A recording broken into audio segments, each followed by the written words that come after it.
Assalamualaikum warahmatullahi wabarakatuh. Masih di mata kuliah audit lembaga keuangan syariah. Topik yang akan kita bahas kali ini adalah tentang laporan auditor pada lembaga keuangan syariah.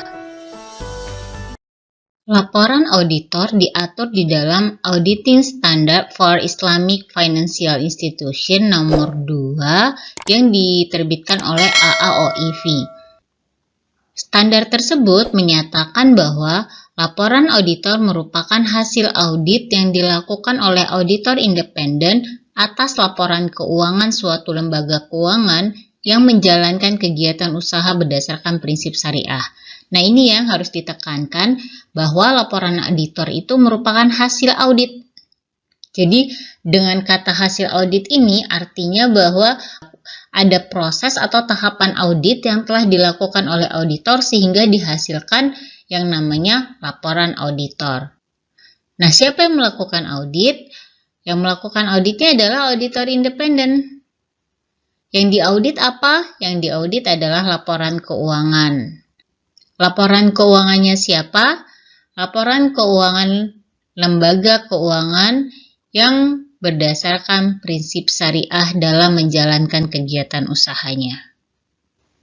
Poin kedua, menambahkan bahwa dalam melaksanakan audit, auditor harus mereview dan menilai kesimpulan yang ditarik dari bukti audit yang diperoleh sebagai dasar untuk menyatakan opini atas laporan keuangan. Nah, jadi dalam menyatakan opini, auditor harus melakukan review terlebih dahulu dan juga menarik kesimpulan, di mana kesimpulan ini ditarik berdasarkan bukti yang berhasil dikumpulkan oleh auditor selama proses audit. Selanjutnya ditambahkan bahwa review dan penilaian yang dilakukan oleh auditor pada poin 2 melibatkan pertimbangan apakah laporan keuangan telah disusun sesuai dengan standar akuntansi AAOIV dan standar atau praktik nasional yang relevan. Penting juga untuk mempertimbangkan apakah laporan keuangan sesuai dengan persyaratan perundang-undangan. Jadi, poin ketiga ini menekankan kriteria apa sih yang digunakan oleh auditor dalam melakukan review dan penilaian terhadap laporan keuangan suatu lembaga keuangan syariah. Nah, jadi ini adalah kriteria-kriterianya yang dapat digunakan oleh auditor. Ada standar akuntansi AAOIV, kemudian standar atau praktik nasional yang relevan. Nah, standar atau praktik nasional yang relevan itu nanti disesuaikan nih tempat lembaga keuangan syariah beroperasi atau tempat dilaksanakannya audit. Jadi kalau di Indonesia mungkin bisa disesuaikan dengan SAK syariah yang telah dikeluarkan oleh IAI ataupun standar relevan lainnya, mungkin ada fatwa dari MUI ataupun DSN yang dapat dijadikan juga sebagai kriteria.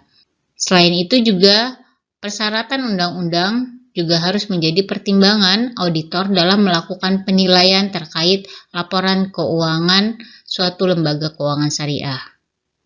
Poin selanjutnya dijelaskan di dalam auditing standard, laporan auditor harus memuat pernyataan opini tertulis yang jelas atas laporan keuangan secara keseluruhan. Nah, jadi opini terkait laporan keuangannya lembaga keuangan syariah itu harus dinyatakan secara tertulis oleh auditor. Dan opininya itu harus jelas, ya. Tidak hanya tertulis tapi juga harus jelas.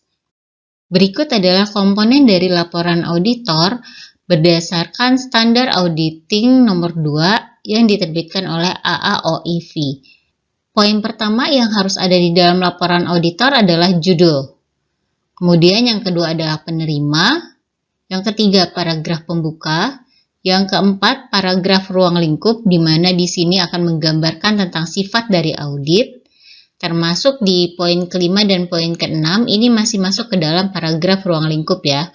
Nah, kita lihat poin kelimanya. Di poin kelima yang masuk ke dalam paragraf ruang lingkup akan menjelaskan referensi ke ASIFI atau Auditing Standard for Islamic Financial Institution dan standar atau praktik nasional yang relevan. Jadi di paragraf ruang lingkup ini akan menyebutkan standar yang digunakan dalam melakukan audit.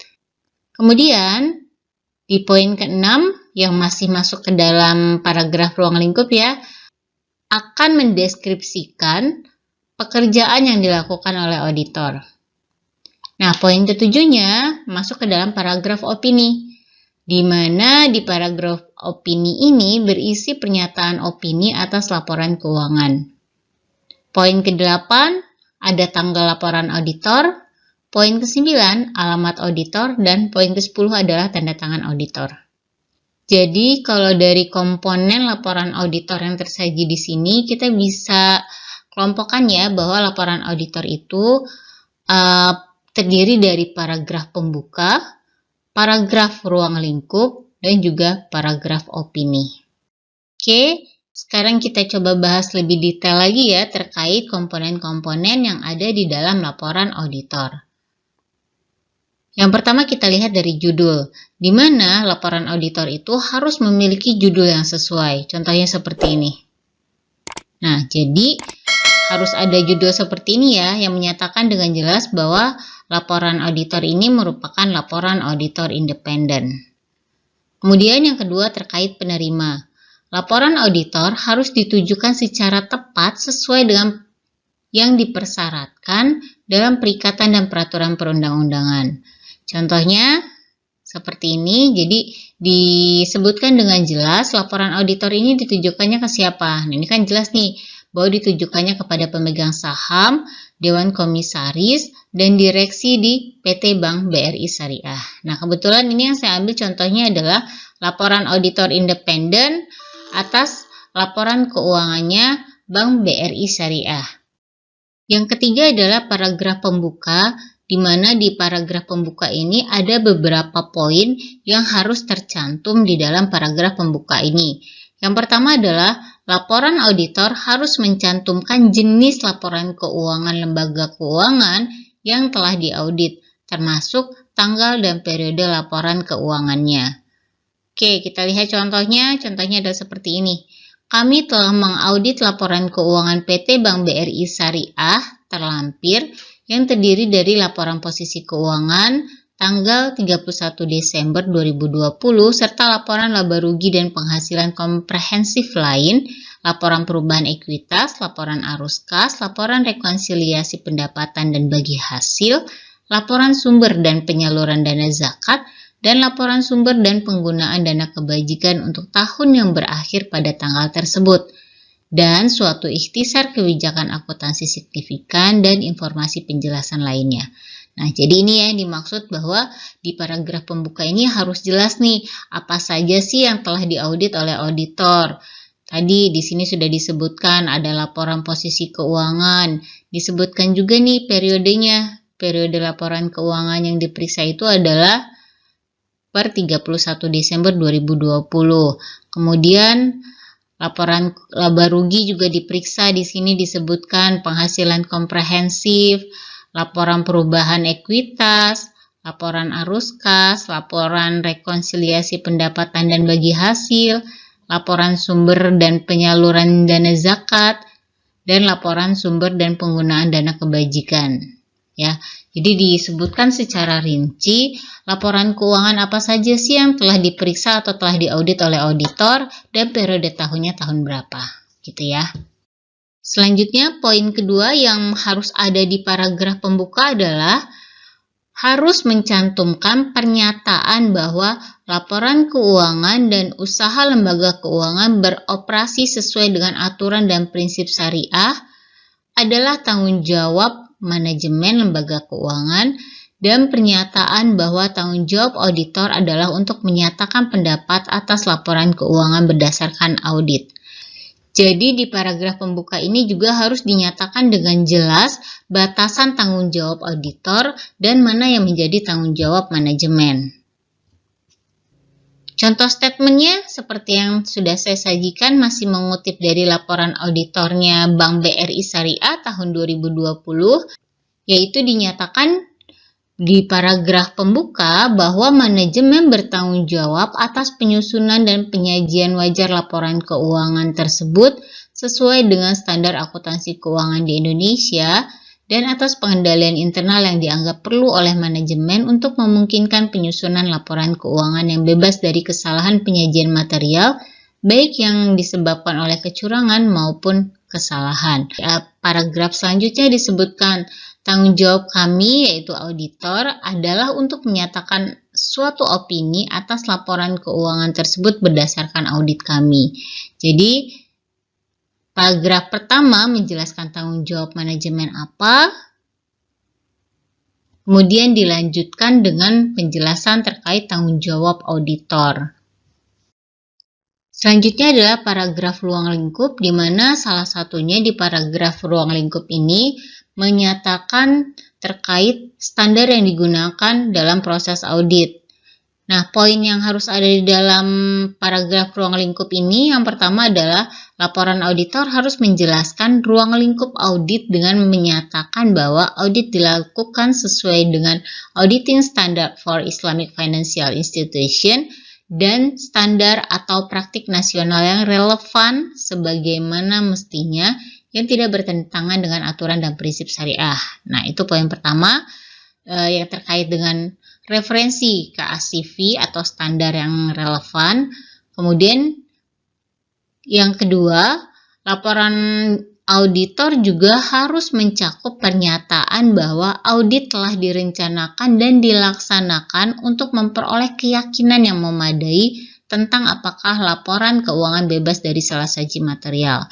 Jadi di sini ditekankan juga bahwa pelaksanaan audit yang dilakukan oleh auditor hanya memperoleh keyakinan yang memadai bagi auditor. Jadi kalimat keyakinan memadai di sini bermaksud untuk menghilangkan kesalahpahaman bahwa pendapat auditor adalah jaminan atas ketelitian laporan keuangan, atau kesalahpahaman bahwa laporan auditor adalah jaminan yang mutlak atau 100% benar.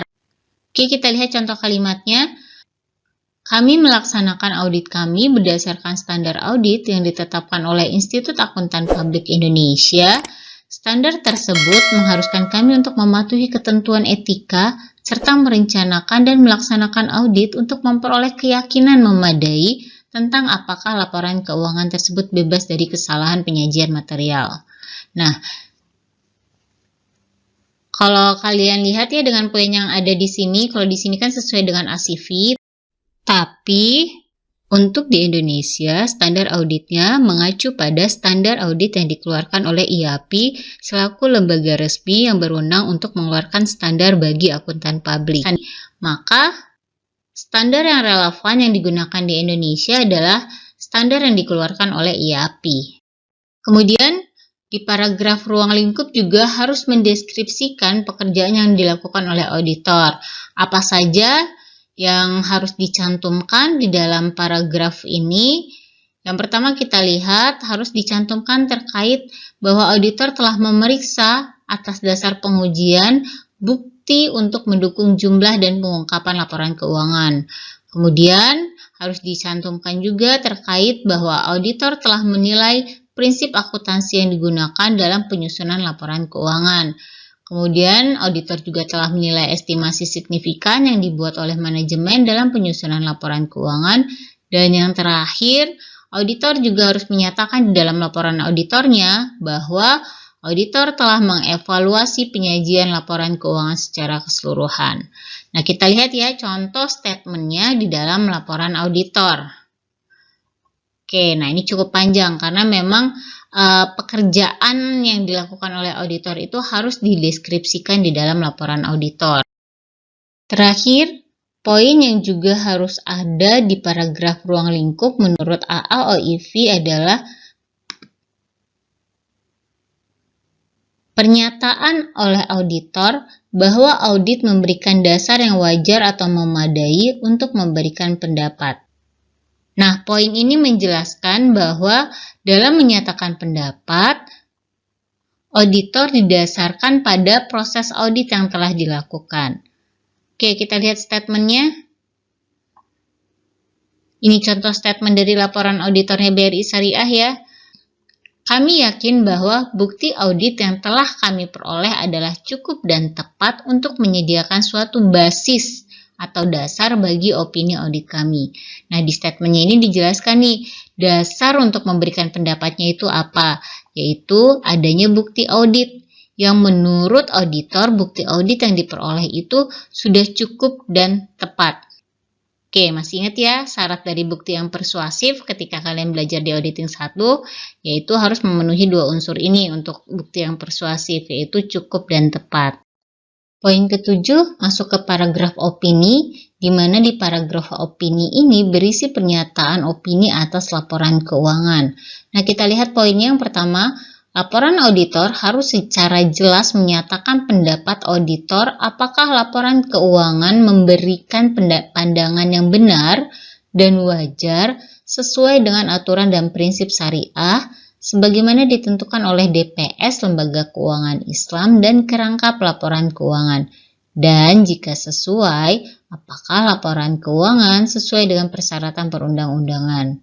Nah, poin keduanya disebutkan bahwa selain opini atas pandangan yang benar dan wajar, laporan auditor mungkin perlu menyertakan opini apakah laporan keuangan mematuhi ketentuan lain yang ditentukan oleh peraturan atau undang-undang yang relevan. Oke, kita lihat statement opininya yang ada di laporan auditor di Indonesia. Oke, kenapa saya sebut Indonesia? Karena kalau yang kita bahas ini adalah sesuai dengan ketentuan ACV ya. Kalau ACV mempersyaratkan opininya seperti poin 1 dan poin 2 ini. Nah, kita lihat nih, kita bandingkan nih dengan opini yang diberikan oleh auditor untuk lembaga keuangan di Indonesia. Menurut opini kami, laporan keuangan terlampir menyajikan secara wajar dalam semua hal yang material, posisi keuangan PT Bank BRI Syariah Tbk tanggal 31 Desember 2020, serta kinerja keuangan, arus kas, rekonsiliasi pendapatan dan bagi hasil, sumber dan penyaluran dana zakat, dan sumber dan penggunaan dana kebajikannya untuk tahun yang berakhir pada tanggal tersebut, sesuai dengan standar akuntansi keuangan di Indonesia. Nah, jadi di sini kalau kalian lihat, opini yang dinyatakan hanya menggunakan kata wajar ya. Sementara kalau berdasarkan ACV menyarankan bahwa menggunakan kata benar selain kata wajar. Gitu. Nah, perbedaan ini bisa dimaklumi karena sudah seperti yang saya sampaikan ya. Karena memang untuk di Indonesia kita masih menggunakan standar yang telah diterbitkan oleh IAPI, di mana standar tersebut masih mengacu kepada IFAC. Jadi memang belum mengacu kepada AAOIF. Selain menambahkan opini tentang kewajaran laporan keuangan, laporan auditor juga perlu mencantumkan apakah laporan keuangan telah memenuhi suatu persyaratan tertentu yang telah ditetapkan oleh undang-undang. Nah, kalau contoh statementnya di sini kita lihat disebutkan bahwa laporan keuangan suatu lembaga keuangan syariah sesuai dengan standar akuntansi keuangan di Indonesia. Nah, ini adalah persyaratan yang telah ditentukan oleh undang-undang bahwa laporan keuangan tersebut harus disajikan sesuai dengan SAK yang telah ditetapkan oleh IAI. Jadi, di dalam opini laporan auditor itu harus mencantumkan dua hal ini, yaitu terkait kewajaran laporan keuangan atau kalau dengan standarnya AAOIV tidak hanya wajar tapi juga benar, dan poin keduanya adalah harus sesuai dengan standar atau persyaratan yang telah ditetapkan oleh undang-undang. Nah, kalau di Indonesia, persyaratan dalam menyusun laporan keuangan itu adalah SAK, sehingga di laporan auditor, opininya akan menyatakan kesesuaiannya dengan SAK di Indonesia. Oke, komponen yang ke-8 yaitu tanggal laporan auditor. Auditor harus memberi tanggal laporan pada tanggal penyelesaian audit, di mana tanggal laporan auditor ini menginformasikan kepada pembaca bahwa auditor telah mempertimbangkan pengaruhnya terhadap laporan keuangan dan laporan peristiwa dan transaksi yang diketahui oleh auditor dan yang terjadi hingga tanggal tersebut. Nah, tanggal tersebut di sini adalah tanggal laporan auditor ya. Nah, tanggal laporan auditor ini bukan tanggal ditandatanganinya laporan auditor, tapi tanggal yang biasa digunakan adalah tanggal dari hari terakhir auditor menyelesaikan pekerjaan lapangannya. Nah, kenapa menggunakan tanggal tersebut? Di sini sebenarnya dijelaskan nih bahwa tanggal tersebut itu nanti menjadi batasan bahwa tanggung jawab auditor itu terkait subsequent event atau kejadian-kejadian setelah tanggal neraca itu telah diperiksa sampai dengan pekerjaan lapangan itu selesai dilakukan, yaitu sesuai dengan tanggal yang ada di laporan auditor. Sehingga jika ada kejadian-kejadian signifikan yang terjadi setelah tanggal neraca tapi setelah tanggal laporan auditor, maka hal tersebut sudah bukan menjadi tanggung jawab dari auditor lagi. Selanjutnya, komponen yang terakhir adalah tanda tangan auditor. Laporan auditor harus ditandatangani baik atas nama kantor akuntan publik, nama pribadi auditor, atau keduanya sebagaimana mestinya. Contohnya kita lihat, nah, yang ini adalah nama KAP-nya. Ya, KAP-nya adalah Purwantono, Sungkoro, dan Surya. Ini merupakan KAP yang berafiliasi dengan Ernst & Young ya, atau EY. Dan ini adalah tanda tangan dan nama partner in charge atau partner yang bertanggung jawab atas perikatan dengan BRI Syariah. Dan di bagian bawah kita lihat ini adalah tanggal laporan auditornya. Komponen yang terakhir yaitu terkait alamat auditor, di mana laporan auditor harus menyebutkan lokasi spesifik yang biasanya adalah kota tempat kantor auditor yang bertanggung jawab atas audit. Contohnya kalau dari laporan auditornya BRI Syariah, nah ini adalah lokasi dari kantor akuntan publik Purwantono, Sungkoro, dan Surya atau afiliasi dari EY. Nah, jadi disebutkan dengan lengkap tempatnya di mana, di Indonesia Stock Exchange Building, Tower 2, lantai 7, di Jalan Jenderal Sudirman, dan seterusnya. Untuk alamat auditor ini, kalau untuk EY, alamat auditornya itu diletakkan di kop surat.